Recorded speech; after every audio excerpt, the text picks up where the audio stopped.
14 फरवरी 2023 को Valentine day का दिन था। नाला सोपारा स्थित सीता सदन की बिल्डिंग के आसपास के लोग अपने रोजमर्रा के कामों में व्यस्त थे। तभी कुछ लोगों को एक घर से बदबू आती महसूस होती है। किसी अनहोनी की आशंका के चलते लोग इसकी सूचना पुलिस को देते हैं। पुलिस मौके पर पहुंचती है, लेकिन घर का दरवाज़ा बाहर से बंद होता है। पुलिस दरवाजे को तोड़कर घर के अंदर प्रवेश होती है। घर के अंदर घुसने पर पुलिस वालों को भयंकर बदबू आती है। तभी कमरे में रखे एक बेड को जब पुलिस खोलती है तो उसमें से एक महिला की लाश निकलती है। यह महिला कौन थी? किसने इस महिला का कत्ल किया है? इस महिला को क्यों मारा गया है?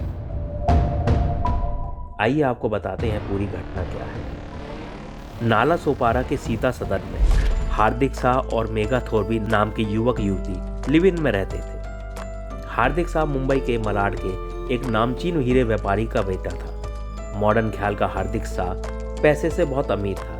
क्योंकि उसके पिता एक हीरा व्यापारी थे तो पैसों की कोई कमी नहीं थी। हार्दिक कुछ काम नहीं करता था, लेकिन उसको घर से 20,000 रुपये हर महीने खर्च को मिलते थे। हार्दिक के दिन सैर सपाटे और मौज मस्ती में गुजरते थे। सोशल मीडिया के जरिए लड़कियों से दोस्ती कर चैटिंग करना उसका शौक था। 2018 में एक डेटिंग ऐप के जरिए मेघा थोरवी से उसकी चैटिंग होती है। धीरे धीरे वो फ़ोन पर भी बातें करने लगते हैं। फ़ोन पर बात करने के साथ ही उनका मिलना जुलना भी शुरू हो जाता है। मिलने जुलने के दौरान उन दोनों में प्यार हो जाता है। हार्दिक शाह 24 साल का था और मेघा थोरवी 34 साल की। दोनों में 10 साल का अंतर था, लेकिन इससे उनके प्यार में कोई कमी नहीं आई थी। हार्दिक और मेघा दोनों एक दूसरे को बहुत चाहते थे। मेघा हार्दिक के पैसों की चमक दमक और उसके पिता की दौलत से प्रभावित थी। हार्दिक भी उसे नए नए गिफ्ट देता रहता था। धीरे धीरे उन दोनों का प्यार इतना बढ़ा कि हार्दिक ने मलाड का अपना घर छोड़ दिया और विजयनगर में एक घर लेकर दोनों साथ रहने लगे। मेघा अस्पताल में एक नर्स का काम करती थी और हार्दिक को भी घर से 20,000 रुपये खर्च के लिए हर महीने मिलते थे। पैसों की कोई कमी नहीं थी, इसलिए दोनों के दिन मौज मस्ती में गुजर रहे थे। हार्दिक शाह और मेघा थोरवी के बीच सब कुछ अच्छा चल रहा था, लेकिन तभी 2020 में कोरोना की एंट्री होती है और देश भर में लॉकडाउन लग जाता है। कोरोना के चलते मेघा की नर्स की नौकरी छूट जाती है। अब उन लोगों को पैसे की तंगी होने लगती है। पैसे को लेकर उन दोनों में वाद विवाद भी होने लगता है। मेघा हार्दिक पर दबाव बनाती कि तुम कुछ काम करो जिससे घर खर्च चल सके। क्योंकि हार्दिक को घर से 20,000 रुपये मिलते थे, इससे उनका गुजर बसर मुश्किल हो गया था। हार्दिक ने डेटा कलेक्शन का काम करना शुरू किया और घर की स्थिति कुछ हद तक संभली। 2022 में लॉकडाउन हटा, तब सब कुछ समान होने लगा। मेघा को भी नर्स का काम दोबारा मिल गया और उन दोनों का जीवन यापन फिर से सामान्य हो गया। अब पैसों की उनकी तंगी खत्म हो गई थी। मेघा के साथ लिव इन में रहने के बावजूद भी हार्दिक अपने घर आता जाता रहता था, लेकिन उसने अपने घर वालों को लिव इन में रहने की बात नहीं बताई थी। लेकिन जब हार्दिक के पिता को मेघा के साथ रहने की जानकारी मिलती है तो वह उससे बहुत नाराज होते हैं। यहाँ तक कि उसको जायदाद से बेदखल करने की धमकी देते हैं। इतना ही नहीं, हार्दिक के पिता 20,000 रुपये महीना भी उसको देना बंद कर देते हैं। हार्दिक कोई काम नहीं करता था। जब 20,000 रुपये मिलना बंद हो जाते हैं तो उसकी माली हालत खस्ता हो जाती है। वह मेघा की कमाई पर ऐश करने लगता है। इसी के चलते मेघा और हार्दिक में लड़ाई भी होने लगती है, क्योंकि मेघा की कमाई से घर नहीं चल पाता था और इसी के चलते दोनों में आए दिन झगड़ा होने लगा। वारदात के 20 दिन पहले ही सीता सदन बिल्डिंग में वो दोनों शिफ्ट हुए थे, लेकिन यहाँ आके भी उनके झगड़े खत्म नहीं हुए।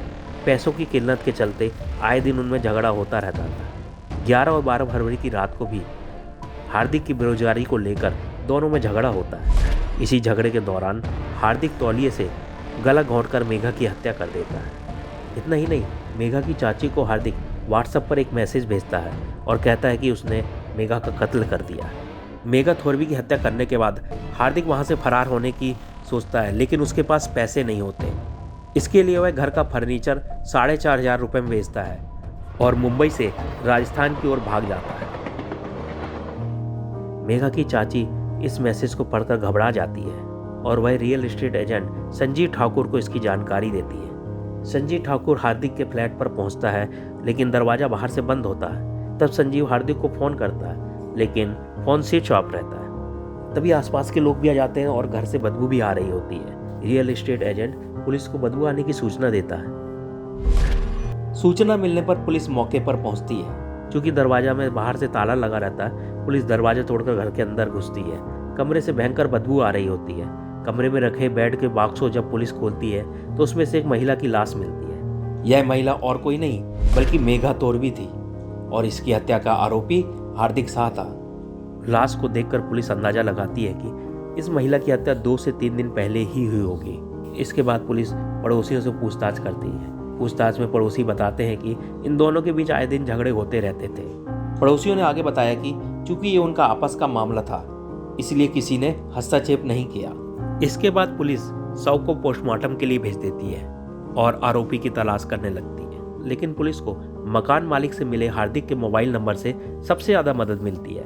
पुलिस हार्दिक के मोबाइल नंबर को सर्विलेंस में डाल देती है। पुलिस को हार्दिक के मोबाइल से उसकी रियल लोकेशन का पता लगता है।